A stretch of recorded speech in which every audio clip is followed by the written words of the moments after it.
To whoever this may impact, sometimes our lives have to be completely shaken up, changed, and rearranged to relocate us where we're really meant to be. Sometimes change feels like loss, transformation is scary, and sometimes, to discover the best version of ourselves, we must let go of absolutely everything holding us down. Welcome to I Missed Me, your new safe space. I Missed Me's purpose is to help people all around the world to come back home to themselves. It is a healing self-growth podcast that encourages people to dive deep into their emotions, heal their traumas, and ultimately love themselves. My name is Mafia Ansures. I am your host, and I hope to be a part of your healing journey. Lux presents Hollywood.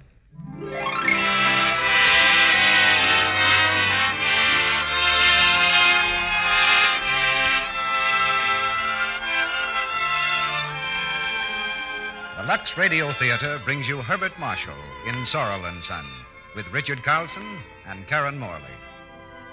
Ladies and gentlemen, your producer, Mr. Cecil B. DeMille.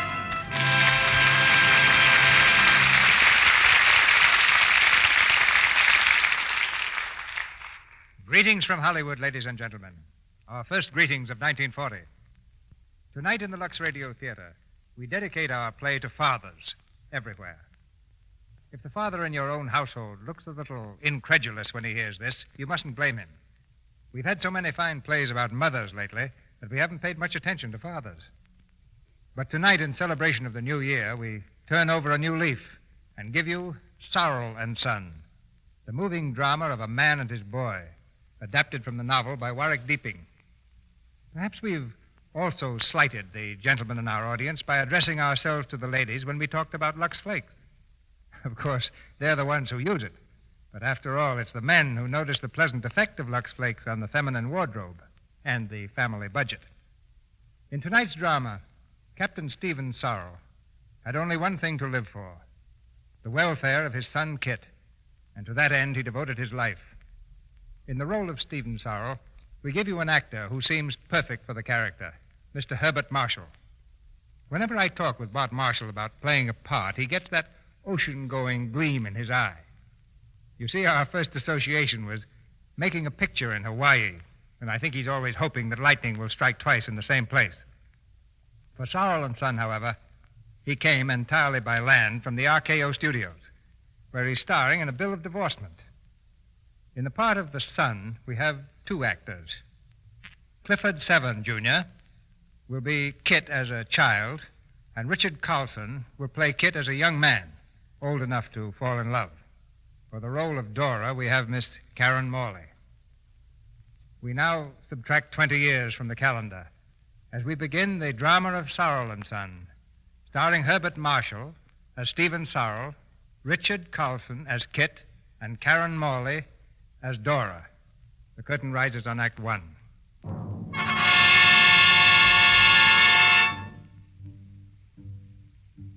The guns of the World War were silent at last. 1 million British troops turned wearily from the blood-stained fields of France and looked hopefully toward England, eager to begin again their shattered lives. But a strange new order awaited them at home. A world gone mad, a money-grabbing, material world, where power and position were worth far more than decorations for bravery. Some managed to find a place in this new order, but others were left far behind, without jobs, without money, confused and baffled by the mad scramble for existence. One of these was Captain Stephen Sorrell, M.C. Captain Stephen Sorrell, Military Cross. That should mean something, but it doesn't. Decorations are forgotten now. Stephen Sorrell, educated at Eton and Oxford. That's a little better. Except that it isn't what you know anymore, it's what you've done. I've got to realize that. I've got to take my place in this scramble everybody's got into. This new job ought to help. It isn't much, but when you start at the bottom, you've at least got the satisfaction of knowing you can't drop any further. The main thing is to keep your feet and not get trampled in the dust. Thank heaven I've only got one kid. Father, are you busy? No, I was just thinking. Almost train time, son. Got that bag ready? I wish you'd help me. Sit on it, sir. Here. We'll try it together. Now. There we are. Thanks, Father. It will need a label, won't it? Of course, Sorrell and Son, passengers from London. Destination Staunton. Where are we going to live in Staunton, sir? Oh, we'll get a room somewhere. Or perhaps Mr. Verity might want us to live over the shop. Oh. It's a nice shop, from what I understand. Antiques, works of art. Quite a respectable business. Oh, yes, sir. I know. Wouldn't have anything else. Shall I go to school at Staunton, Father? Of course. I expect there'll be a grammar school there. Will it be a gentleman's school, Father? Oh, yes, we must see to that. Now, all ready? Yes, sir. Well, last look around, eh? Father, Mm-hmm. have we lived in this house a very long time, Father? Let's see, a year before the war, 4 years after. A long time for you, Kit. All your life. Did Mother live in this house, too, Father? Yes. I knew she must have. I wish I could remember, sir. What is it, Kit? I don't know, sir. But we're leaving here for good, you said. Never coming back. And you feel you're leaving her behind. Is that it? Yes, sir. I know. Look, Kit, just think of her, of your mother, as someone who once loved you very much. Someone you would have loved very much if she was still here. Will that help? I think so, sir. Good boy. Now then, off we go. I'll carry the small bag, Father. Not too much for you, is it? Oh, no, sir. See? Fine. On to Staunton.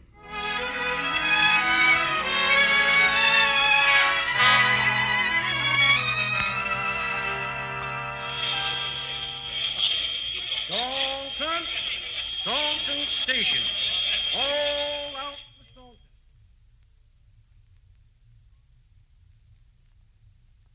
Number 36 River Road. There it is, Kit. See the sign? John Verity, Antiques. You better stay here for a moment. I'll run in and find out where we're going to bunk. It looks closed, Father. It can't be this time of day.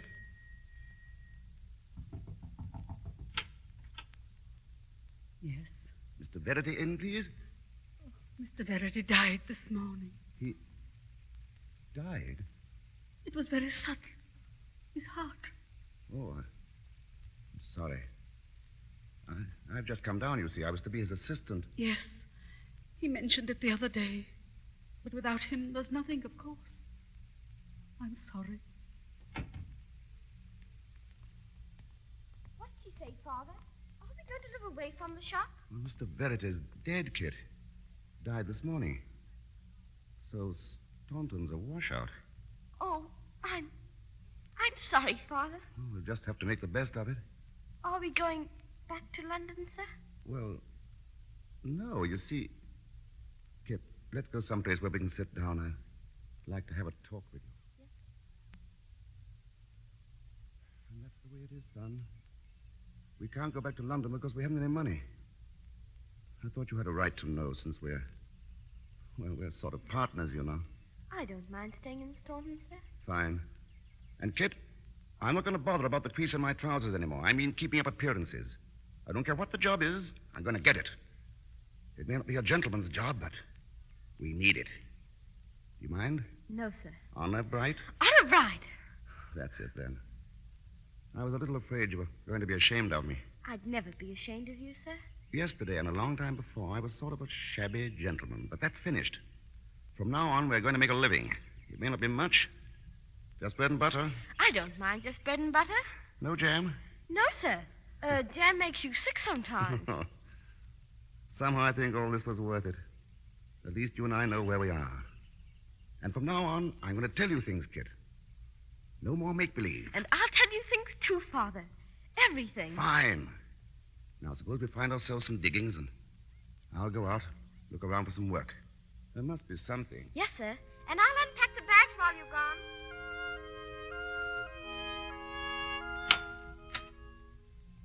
Kit, I'm back. Kit. Coming, sir. Well, Father, was there anything, sir? I have a job, Kit.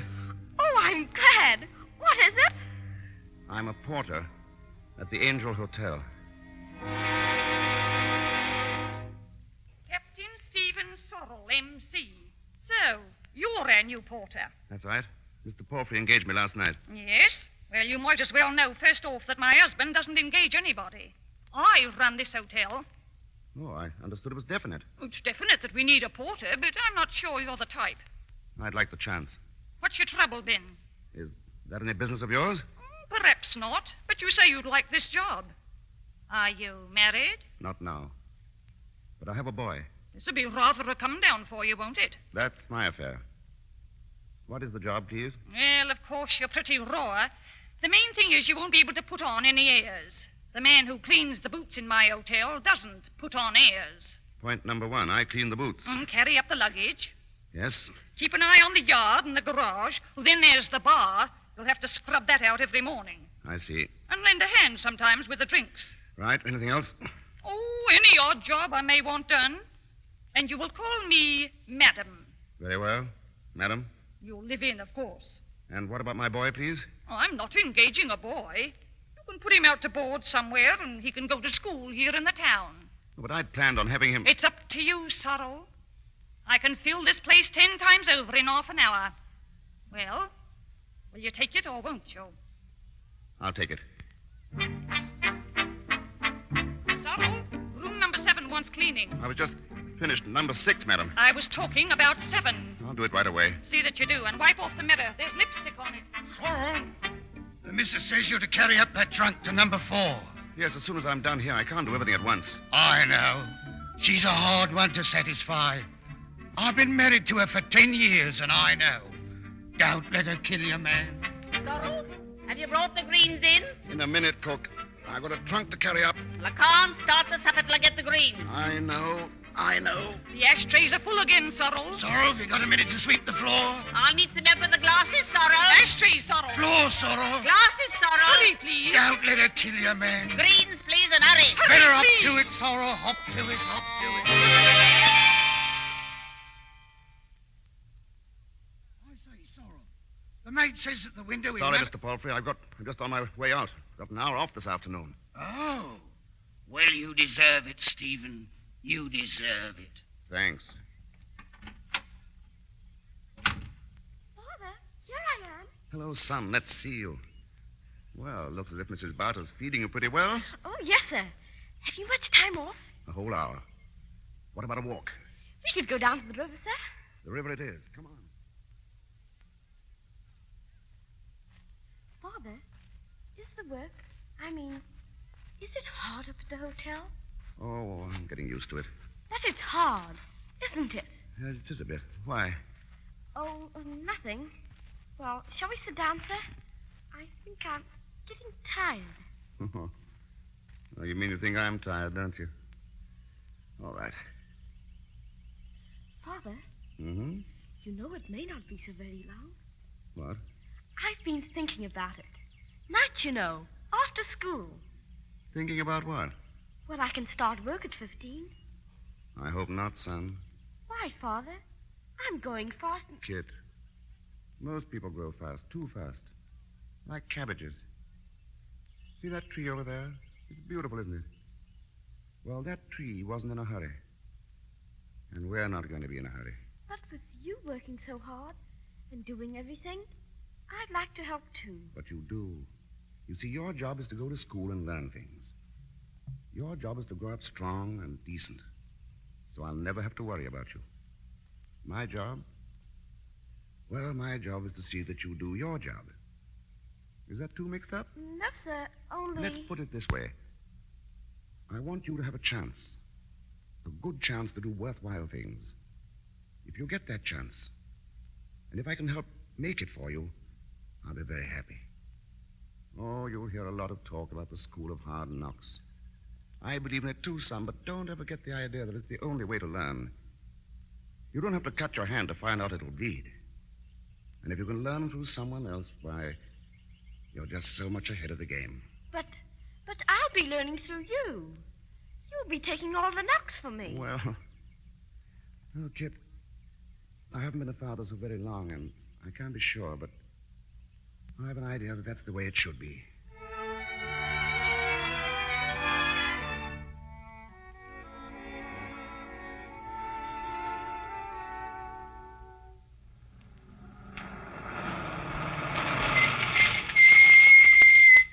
hotel. Think this will do? It's a bit of a hole, but it's only for one night. I'm tired. Yes, you mentioned that before. Evening, sir. Evening, madam. Evening. Want a room, please. Best you have. Right, sir.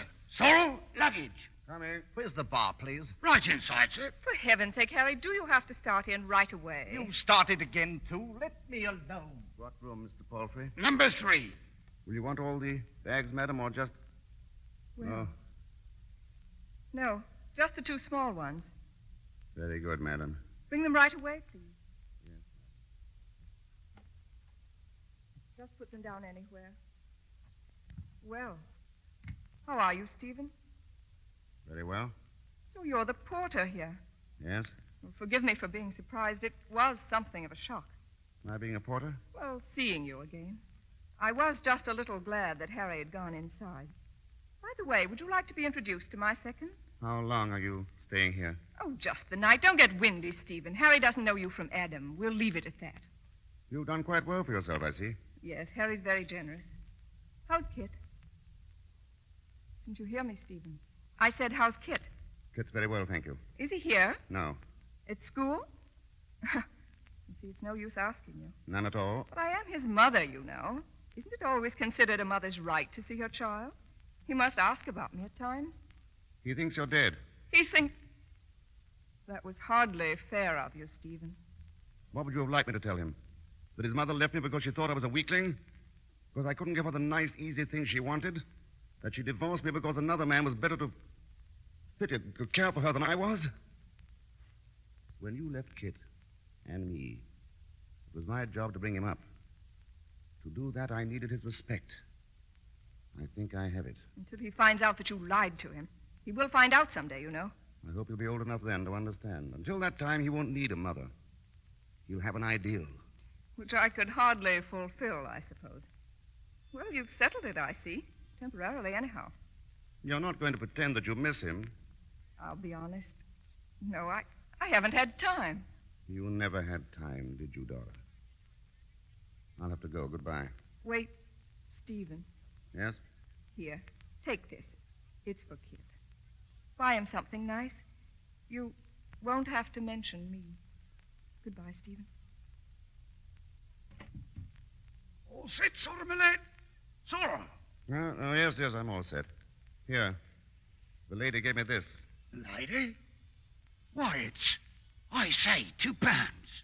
We'll split it, mate, eh? Half and half, eh, mate, eh? No, you can keep the lot. I don't need it.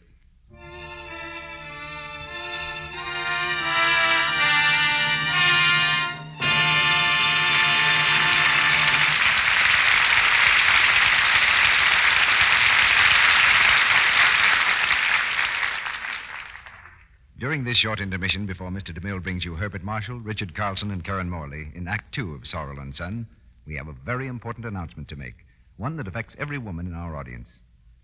I know that millions of you have been using Lux Flakes every day for years, and I've heard plenty of you say how marvelous Lux is, what wonderful care it gives your washables. But that didn't satisfy us. We wanted to make Lux Flakes even more perfect. Women said it couldn't be done, because Lux was already so very, very good. But all the time they were talking, we were trying to figure out a way to do it. We couldn't make Lux any purer. We couldn't make it any safer. But there was one thing we could do. We could make it faster. And that's just what we've done. That's our big news for tonight. We've added a new ingredient that speeds up the action of Lux Flakes so that you get faster suds. And when I say faster, I mean just that. It's simply astounding how fast you get suds with new Quick Lux. I wish you'd try it right away. Your dealer has it now, in the same familiar Lux box. I have tried it, Mr. Ruick, and I think it's simply marvelous. I could hardly believe my eyes the way it burst into suds the very minute I turned on the water. Well, no wonder, Sally. New Quick Lux is 3 times faster by actual test. In water as cool as your hand, new Quick Lux dissolves 3 times faster than any of 10 other leading soaps tested. Flakes, chips, beads, or bars. I can believe it. Why, I've never seen anything like it. You should see the suds I got. And ounce for ounce, new Quick Lux gives you more suds than any of the 10 other soaps tested. A little goes so far. That's why we say new Quick Lux is so very thrifty. Why, it costs almost nothing to use. Faster suds and more suds. And the new Quick Lux has the same famous Lux safety you've always known. It's Certainly is grand. Well, there's no harmful alkali to hurt any color or fabric that's safe in plain water. It helps your stockings, underthings, dresses, blouses, and sweaters stay new-looking longer. I hope every one of you will try a new Quick Lux right away. It's simply marvelous. I know because I've tried it. I think it's grand, and I'm sure you will, too. Remember, the Lux your dealer now carries is new Quick Lux. It comes in the same familiar Lux box. Ask your dealer tomorrow for a thrifty large box of new Quick Lux. Now, our producer, Mr. DeMille. Act 2 of Sorrell and Son, starring Herbert Marshall as Stephen Sorrell, with Richard Carlson, Karen Morley, and Clifford Saverne, Jr.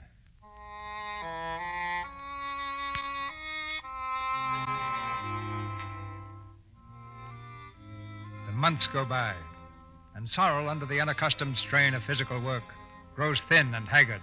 But his plans for Kit keep him doggedly at the job, never faltering, never complaining. And now a bright spot appears on the dull horizon. A rather mysterious stranger at the inn, Thomas Rowland from London. Between Sorrell and the soft-spoken guest has grown a quiet bond of sympathy and understanding.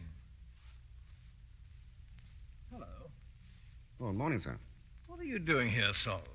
Tidying up, sir? Oh, I didn't mean in this room. I mean, what are you doing in this job? I have a boy. The job is a necessity. But a place like this? Yes, it must be. In the army, weren't you, Sorrell? Yes, sir. Any decorations? Military Cross. I got nothing but a mention in dispatches. What do you think of hotels, Sorrell? What, sir? Hotels, the Angel and 1,000 others just like it. What do you think of them? I'd rather not say, sir. Neither would I. The drawers all stick, never enough towels, hot water variable, dust under the rugs. The kitchen's enough to turn a man's stomach. Then why live in them? Because I want to learn the things to be careful of when I open my hotel. I see. Am I boring you? Not at all. It's called the Pelican, and I hope it'll be everything these hotels aren't. I'm putting all my capital into the show, and I'm being extraordinarily careful in picking my people. I want character, conscience, and pleasant faces. I'll pay good wages and feed my people well. I'll need 2 porters. Yes, sir? I have one already, a fellow named Buck. He'll be the head porter. Oh, yes, sir? My one piece of sentiment, this fellow Buck, an ex-sergeant major. He saved my life out there, and I owe him his chance. Now, what about it, Sorrell? Do you think my job might be better than this one? If you'll take me on, sir, I'll see that you don't regret it. It's only second porter. I realize that, but you've given me a chance to get out of this hole. I'm grateful. They say gratitude is a slave virtue. Then call it goodwill, sir. Ah, that's it, Stephen. Every time.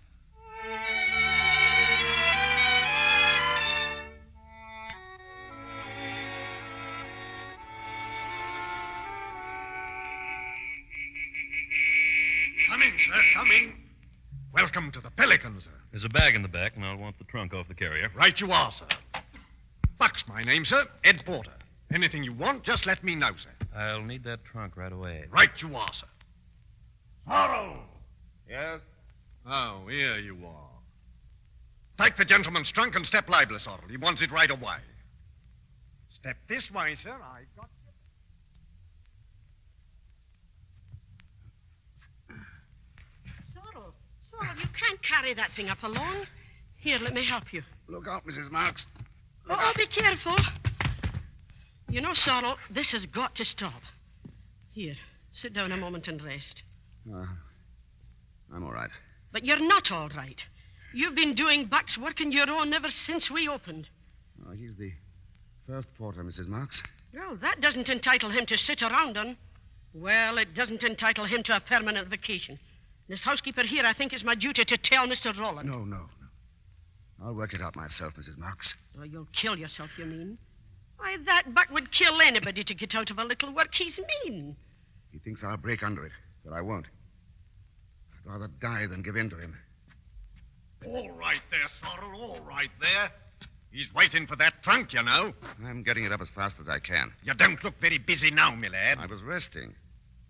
Quite a load for one man. Oh, I wouldn't say that. It all depends on the man. If you ain't strong enough for this kind of work, you ought to say so. Well, step lively, man. You won't want to wait all day for it. The lazy lout. Probably pocketed the tit, too. Does he ever share his tips with you? No. No, he never... Look out, Mrs. Marks. I've got to get that trunk up. I'll get it up. If I break every bone in my body, I'll get it up. I'll get it up.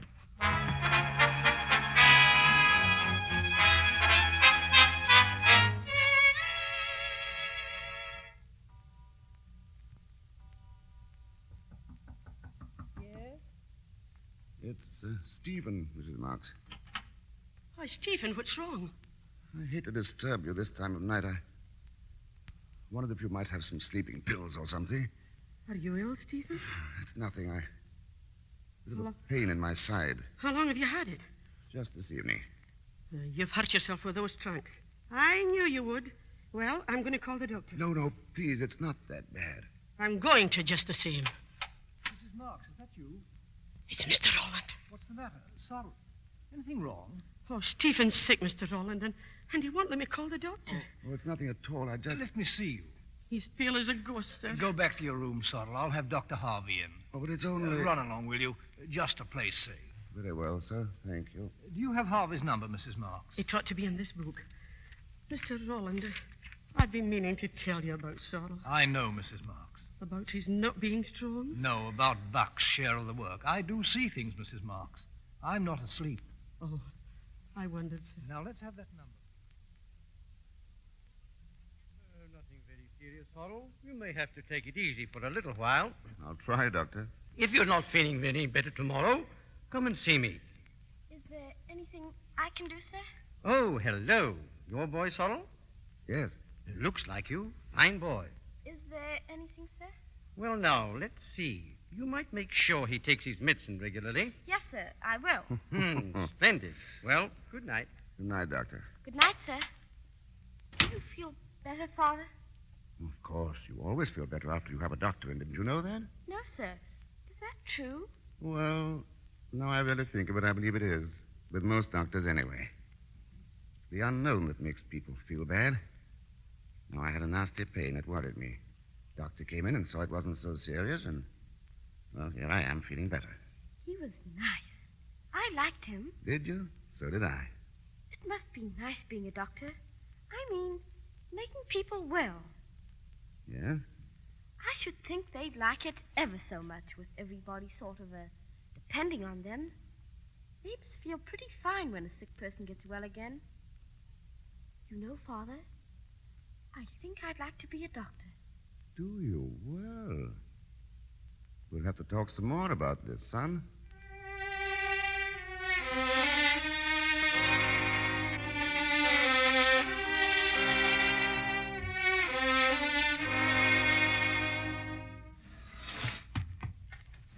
All right, Sorrel, all right. What about them barrels now? I've been moving them out all morning. All morning for a few barrels of ashes. It's a posh job you've got here, my lad. There's places I've worked where the second porter had moved them barrels in 10 minutes or move out. Perhaps the second porter had help. What's that? And perhaps in the places you've worked, the second porter received some share of the tips. What do you mean by that? Come on now, what do you mean? I seem to miss most of the tips. That's not my fault, my lad. If people don't pass it over to you, there must be a reason. Yes, I expect there is. They pool their tips in the dining room, and the chambermaids pool theirs. Do you think I'd pool with the chap what works under me? I've sweated for my position, my lad, and I don't share out with the boot boy. I do all the work. I'm entitled to something. To the back of me hand, if you don't mind your tongue. If you don't like it, you can leave. I won't leave. I need this job. And I also need the money that's coming to me. If you... That's the thing you've had coming, my lad. You... More, is it? You want more, do you? All right, my lad. See how you like this. Oh, Mr. Rowland, Mr. Rowland! Oh, Buck, stop it, I tell you. Get up, Sorrel. What's this all about? It was him started it, sir. He struck me, sir. I'm sorry I had to treat him a bit rough, sir. Go into the office, Buck. I want to speak to you. Yes, sir. Right away, sir. Sorrel. Yes? I'm sorry, Sorrel, but I had to be sure about Buck. Not sure about... Did you think I was asleep, too? I've given him the chance I promised him.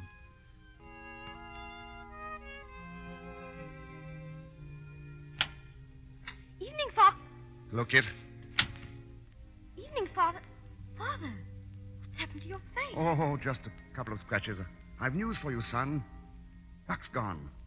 Really, sir? Oh, well, it's not that important. But it'll make a difference. I'll be able to give you something better than the town school now. Something that may be a better preparation for medicine, you know. I had an idea that St. Benedict's might be just the thing for you. You don't ever think of yourself, sir? Oh, I'm only a means to an end. I've got an object in life. I'm to be envied. I know how hard you work. I'll try not to waste your money, sir.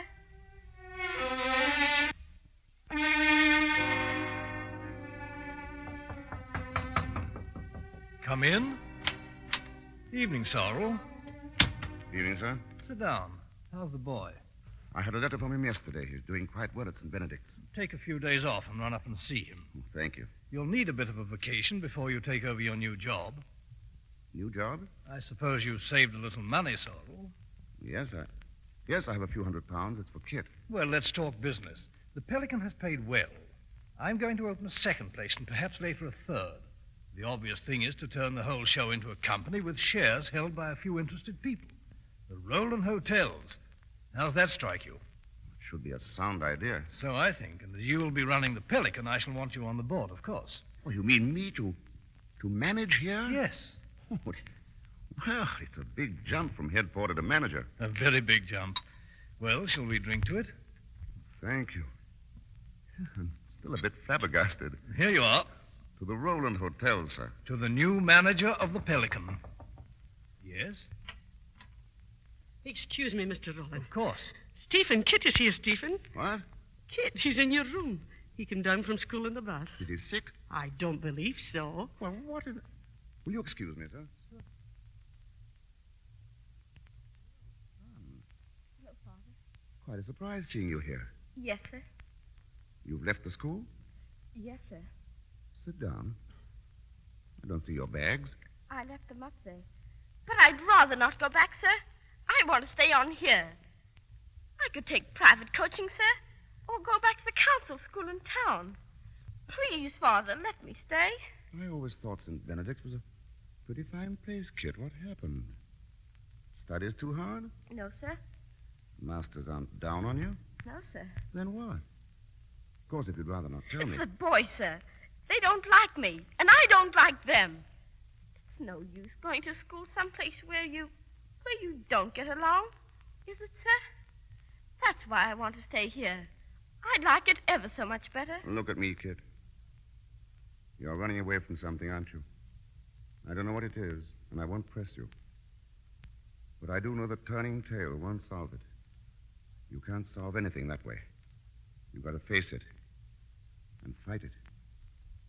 I think you agree with that, don't you? Yes, sir. What is it, son? Can't you tell me? They wanted to know about you, sir. They wanted to know what you did. For a living? Yes, sir. I see. And what did you tell them? I said you were head porter at the Pelican. Good boy. I'm not ashamed of it, sir. I'm not. Of course you're not. And you've won your fight already, don't you see? You faced the hard part of the task. Now go back and finish it. See it through. You've got to, son. For me. Understand? For me. Very well, sir. I'll go back.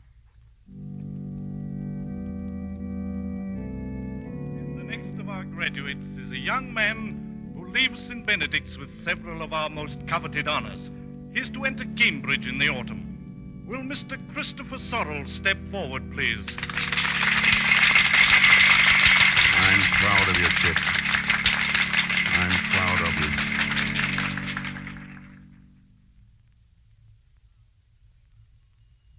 Luggage, please. Room 18. Will you be staying long, madam? I'm not sure. By the way, the manager here is a Mr. Sorrell, isn't he? Yes, madam. I wonder if you'd ask him to see me later in my room. Of course, madam. Thank you so much. Might as well sit down, Stephen. How long have you been manager here? About 4 years. You're not even surprised to see me. I was on the porch when you drove up. Oh, then you haven't read the register. Is there a surprise there? Oh? You're married again. Yes. I was Sampits. Now I'm Duggan. Mr. Duggan died last December. I suppose I shall remain Duggan. Is it necessary? Oh, really, that's very gallant of you, Stephen. Not at all. I'm grayer than you are. You're older than I am. That's not quite so gallant. Well, we meet once more. But not by accident. This time. No. You're very clever, Stephen. I wanted to have a talk with you, so I looked you up. You don't mind, Stephen? Certainly not. Funny thing, life. Here we are like a couple of strangers. Do you remember those days at Shanklin? Our honeymoon? Nearly 20 years ago. And therefore dead. You've never forgiven me, have you? Poor Stephen. You married an explosive person. But when a woman comes to a certain stage, she begins to look back instead of forward. You think so? Of course, it depends, but a woman grows rather lonely. You're talking about Kit, aren't you? I'd like to know my son. I'd like him to know me. You think it's to his advantage? Oh, I do. I've got money. Everything I want. I can help him have whatever he may want. He's at Cambridge now. In a few years, he'll be a physician. The thing he wants to do more than anything else in the world. I can help him there, too. I have friends, Stephen, rich friends. They make good patients. Do you think you can buy your son back after all this time? There's little to be lost by trying. And then there's my side of the story, too, you know. He may be interested in that. He doesn't know mine yet. Then he still thinks... You must be quite mad, Stephen. He still doesn't know. No. Then I think it's time he did. Or are you afraid? No, daughter. I'm not afraid.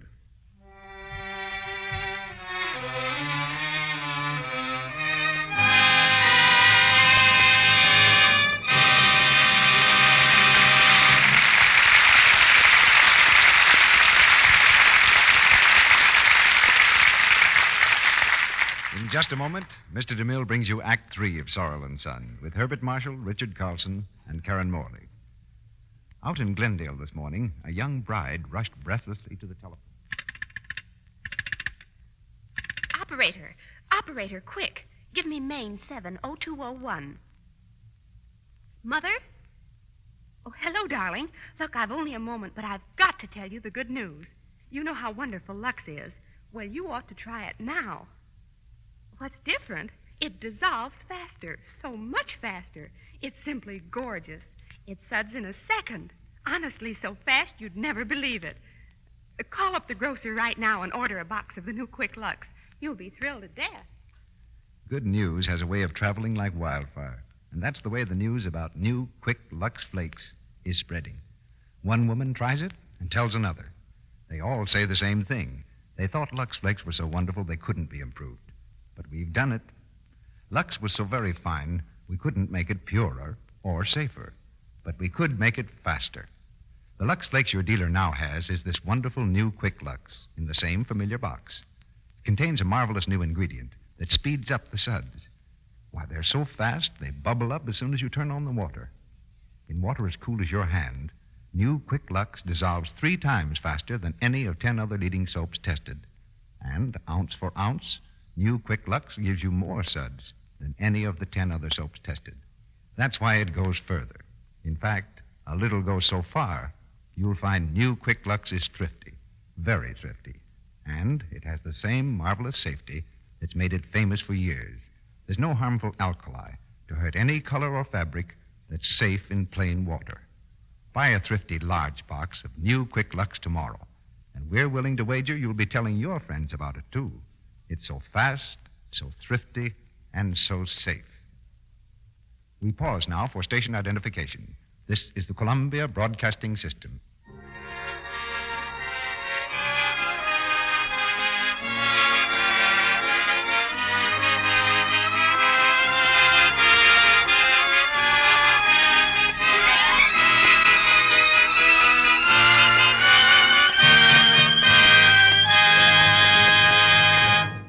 We continue our play, Sorrell and Son.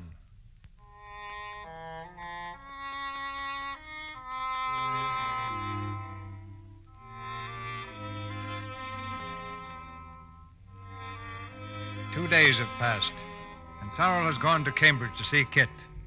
In the quiet dormitory room, the late afternoon sun streams through the open window, where Sorrell stands looking across the campus. He and Kit have been silent for some time, almost unwilling to break the hush of the waning day. I suppose you knew I had a reason for coming. Well, I didn't quite expect you, sir. It's almost train time, so I'll have to tell you quickly. I'd rather you didn't speak, kid. Just listen and think it over when I'm gone. What is it, Father? A long time ago, son, we said we'd have no secrets. Well, I haven't quite lived up to that bargain. Ever since you were a child, I've told you, or let you believe, rather, that your mother was dead. Well, your mother isn't dead. I spoke to her 2 days ago. Father. Please, son. I realize this is a shock for you. But you mustn't think that because I've never mentioned her that there was anything wrong. We just didn't get along together, that's all. She divorced me right after the war.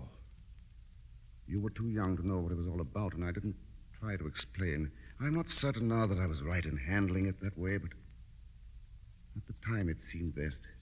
That's my only excuse, kid. You can judge it for yourself after you've had time to think it over. Your mother wants to see you, kid. It's going to be hard on you. Just remember, this is just as hard for her. Right now, there's nothing more I can say or tell you. I know you'll be fair. Goodbye, son.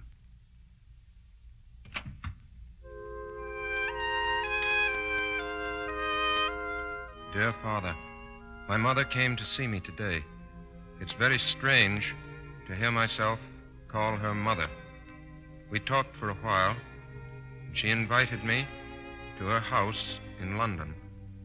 She's having some people up to spend a few days. I can't make up my mind whether I should go or not. My dear boy, go by all means if you wish.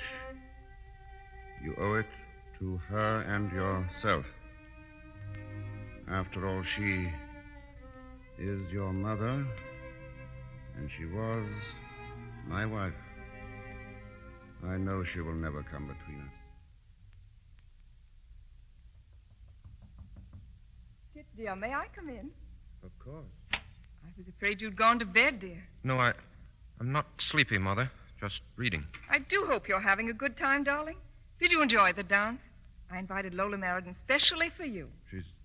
She's very attractive. Yes, the little devil. She just told me in the drawing room that she thinks you're the most charmingly naive person she's ever met. Really? Oh, well, never mind Lola now. She's had you all evening. Right now, you belong to me. And tomorrow, I've a wonderful day planned for all of us. I'm afraid I've got to leave tomorrow. Oh, darling, there's no hurry. Well, I have my work, you know. I'm rather keen on it. Oh, yes, of course. You're going to be tremendously clever as a surgeon, Kit. I know it. Oh, I see you've even brought your books. It looks wonderfully technical. Tell me about your work, Kit. Well, there's nothing to tell. I hope to be practicing in a few years. I'll send you all my friends. Well, I rather planned on hospital work for quite a while. It's good training. I see. Go on. I'm afraid that's all. It's horrible. We seem like strangers. I'm sorry. I don't see how it can be helped. Oh, Kit, I know I must seem all wrong to you. I do, don't I? No, it's just I've been so long with Father. We understand each other. I mean... I know what you mean. I'm an outsider. It's just you and him together. But I can understand, too. You've got to give me a chance. I want you with me. I've always wanted you. You're my boy, Kit, my son. Do you know what that means? You're my son. Please. He's poisoned you against me. He's filled your mind with lies and deceit. He's made you see only his side. What about mine? It wasn't my fault that I couldn't love him. It wasn't my fault that he wasn't strong enough to fight a man's battle. Now I've got to suffer for it. You're leaving me. You're going back to him. I've got to go back. No, you're my son. I want you here. I want you with me. I'm sorry, Mother. I'm really very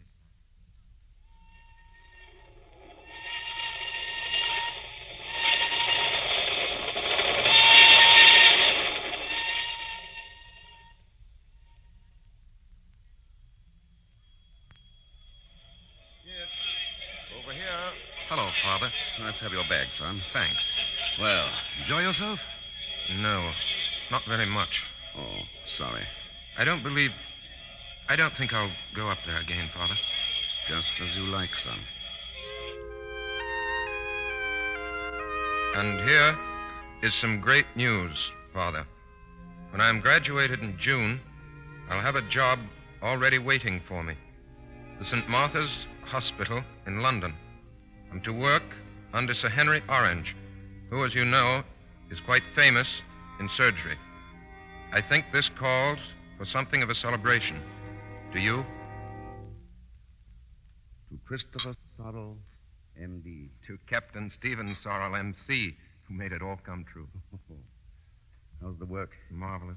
There's so much to be learned, it frightens me. But Sir Henry's encouraging. Not working too hard, are you? I don't think so. Why, sir? I thought you looked a little drawn. A surgeon has his problems, sir, especially a young one. I dare say. It's a comfort to know I can turn to someone for advice. Sir Henry. And you. Me? I imagine you're a little grown up for my advice now. You're on your own. Yes. That's what makes it so difficult. Oh, then there is something that... All right, son, I'll do my best. Is it a woman? I thought you'd know. She's a nurse at the hospital. It could very easily interfere with your job, couldn't it? I suppose so. Is that the most important thing? It all depends. Probably not. Look, Father, it's not just this girl. There's nothing serious yet. It's just, well, women in general. It didn't bother me so much up at Cambridge, but down here in London... Yes, I know. It's like going about hungry and seeing a basket of fruit at every corner. I suppose it's pretty low of me. I've been through it too, Kit. It isn't low. But it can be. Low and mean and cheap. But I see beauty in woman, Father. I know that can't be wrong. Look, son, go on seeing beauty in woman. That's the way of life, and it's a good and natural way. And just try to remember this. Don't ever hurt anybody. I understand, sir. I can sit here and advise you over and over. Still, I went and married the wrong woman. And yet she gave me you. It's a hopeless muddle, isn't it? But if I had it all over again, I'd say to myself, don't hurry. It's the hurry that makes things go smash. Our own hungry haste. Besides, you know there must always be one right woman. I suppose so. And I have a sort of feeling that one owes something to her. Stick fast to that idea, son. It's a good one. Dear Father, you were right, as always. A few years ago, you told me there was one right woman. I'm bringing her to see you soon. Her name is Molly Pentreath. Do you, Christopher Sorrell, take this woman as your lawful wife, to love, honor, and cherish till death do you part? I do. Do you, Molly Pentreath, take this man?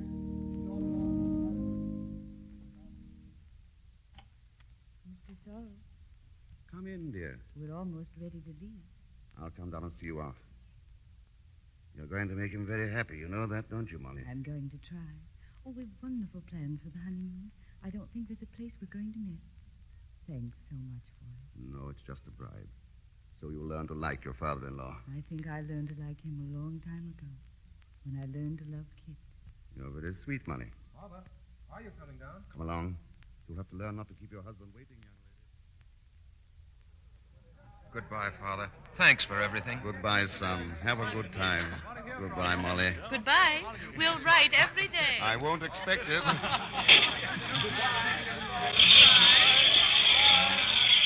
Well, there goes your partner, Sorrell. It'll be a long time before they're back. You are... Oh. I say, Sorrell, what's the matter? Oh, it's just the old pain. It'll be gone in a moment. Come inside, man. You're sick. No, just let me hold on a moment. I don't want to be the ghost at the feast.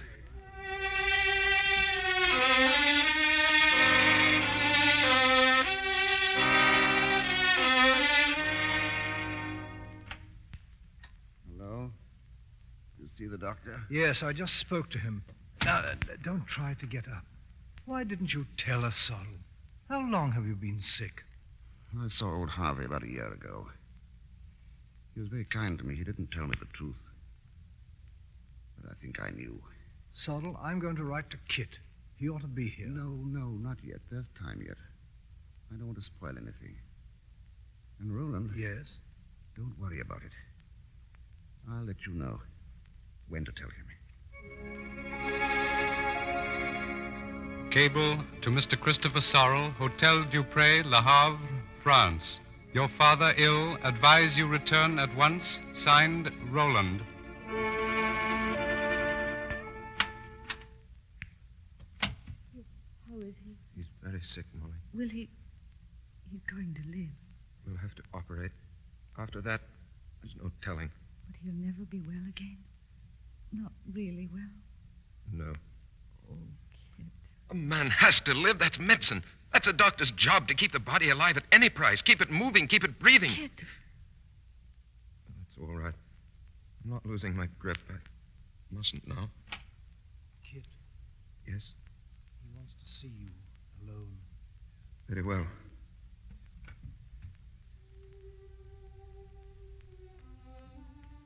Father?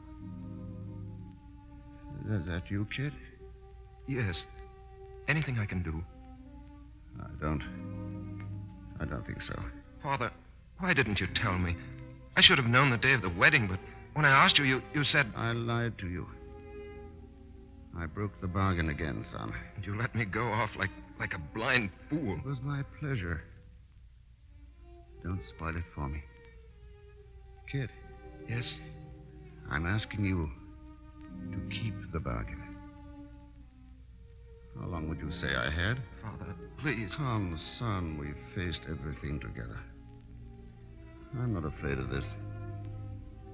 How long? We're going to operate tonight. Sir Henry should be here any minute. He's been very successful with this sort of thing. How long, Kit? A month? 3 months? A year at the most, huh? I don't know, sir. I'll be an invalid, won't I? Yes. Don't look so miserable, Kit. I expected it. But now, I want to ask a favor. It's a great favor, Kit. One that will take all your courage. Yes? Kit, nature has a way of dealing with the old and the sick and with people in pain. It's a kind way sometimes. She lets them die. Father. Don't operate, Kit. But don't keep me alive in pain and suffering. Father, you don't know what you're saying. But I do, son. I told you it would take all your courage.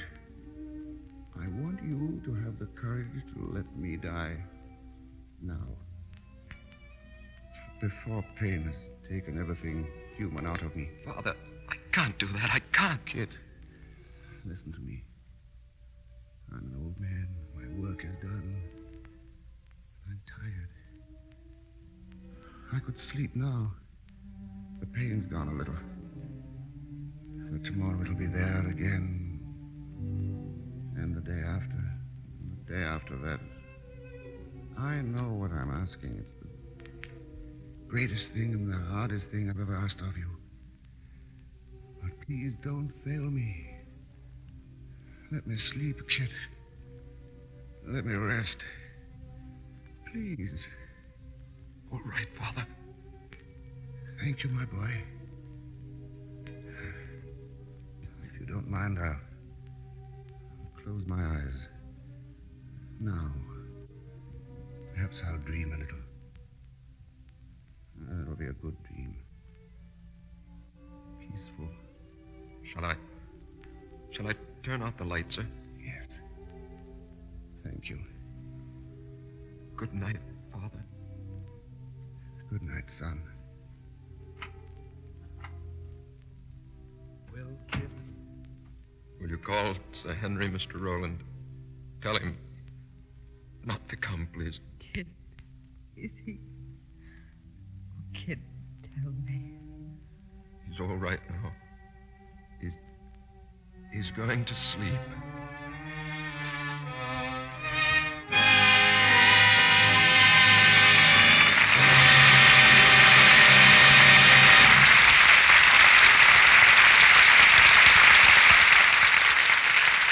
curtain falls on the last act of Sorrell and Son.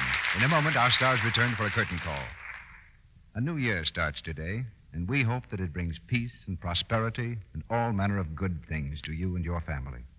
It seems especially fitting on the first day of the year to bring you the news of new Quick Lux Flakes, because this new improved product will make your tasks easier in 1940. We want you to try new Quick Lux tomorrow and see for yourself how really wonderful it is. New Quick Lux is faster. It suds in a second. In water as cool as your hand, new Quick Lux dissolves 3 times faster than any of 10 other leading soaps tested. And you get such quantities of rich, active suds. By actual test, you get more suds, ounce for ounce, than from any other soap tested. That's why we say a little goes so far. New Quick Lux is thrifty. Thrifty for all the soap and water tasks you have every day. It's safe for everything, safe in plain water. Your pretty frocks, sweaters, blouses, and dainty underthings stay new-looking longer because new Quick Lux has no harmful alkali to fade washable colors or fabrics. The Lux Flakes your dealer now carries is new Quick Lux in the familiar Lux package. Ask him for a large box of new Quick Lux the first thing tomorrow morning. Now, Mr. DeMille is bringing our stars back to the microphone. I can't think of a better way to start the new year than welcoming 3 people like Herbert Marshall, Richard Carlson, and Karen Morley back to our stage for a curtain call. Made any resolutions yet, CB? Yes.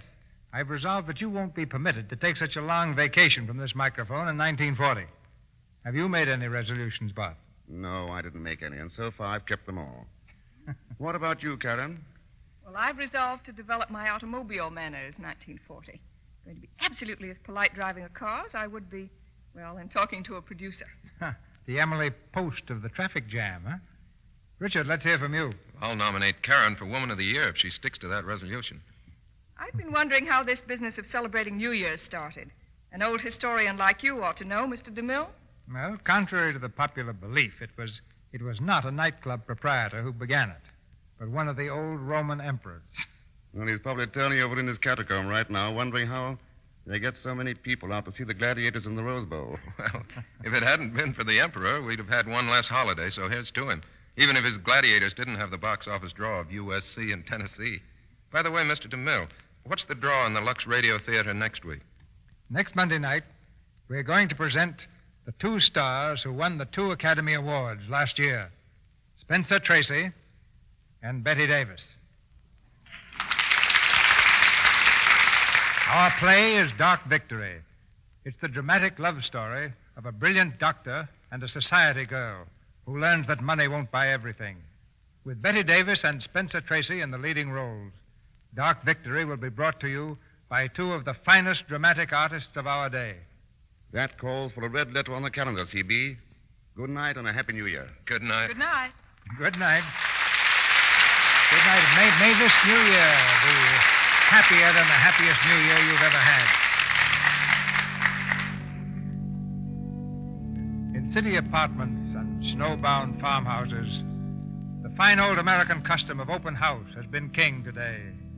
It's a friendly tradition, and we always think of the Lux Radio Theater as open house to you, not only on this New Year's Monday night, but on every Monday night through the whole year. Our wish for you is a full measure of joy and prosperity in 1940.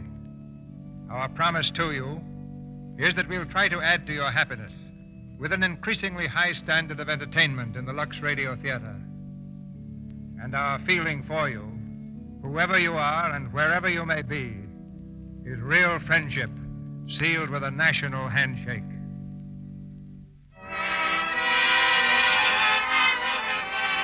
Our sponsors, the makers of Lux Flakes, join me in inviting you to be with us again next Monday night when the Lux Radio Theater presents Betty Davis and Spencer Tracy in Dark Victory. This is Cecil B. DeMille saying good night to you from Hollywood.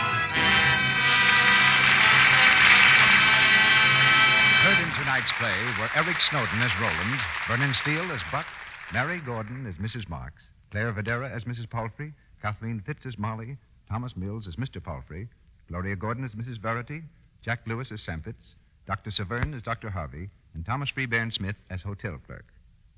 Richard Carlson will soon be seen in the RKO release, And So Goodbye. Our music was directed by Louis Silvers, and your announcer has been Melville Ruick.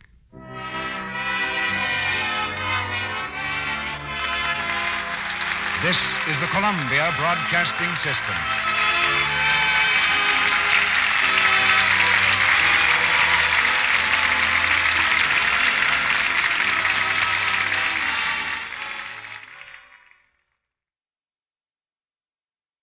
To whoever this may impact, sometimes our lives have to be completely shaken up, changed, and rearranged to relocate us where we're really meant to be. Sometimes change feels like loss, transformation is scary, and sometimes, to discover the best version of ourselves, we must let go of absolutely everything holding us down. Welcome to I Missed Me, your new safe space.